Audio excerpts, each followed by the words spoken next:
கர்த்தருடைய பரிசுத்த நாமத்திற்கு மகிமை உண்டாவதாக.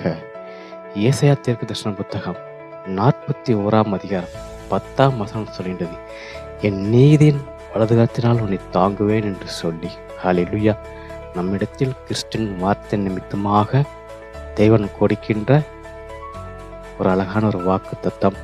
அவருடைய வார்த்தைக்குள்ளாக நடக்கின்ற பொழுது, நம்மிடத்தில் நீதி காணப்படுகின்ற பொழுது, உண்மை காணப்படுகின்ற பொழுது, அல்லது கிறிஸ்துக்குள்ளாக தாழ்மையாய் காணப்படுகின்ற பொழுது, அவருடைய நீதி நிமித்தமாக நம்மை தாங்குகின்றார், ஏந்துகிறார், தப்பு வைக்கின்றார். அது மாத்திரமல்ல, ஒவ்வொரு பாடுகள், நிந்தனைகள், வேதனை மற்றும் நம்மை சுமந்து கொண்டு செல்கின்றார்.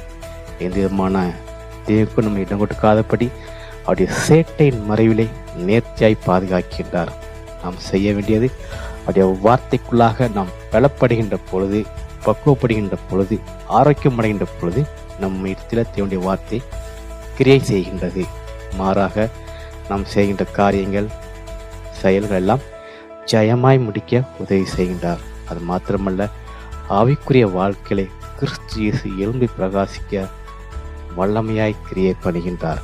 நீங்கள் போகும் இடமெல்லாம் உங்களுடைய நீதி நிமித்தமாக கிறிஸ்துவை தாங்குகின்றார். உங்கள் நீதி நிமித்தமாக கிறிஸ்துவங்களை விடுவிக்கின்றார்.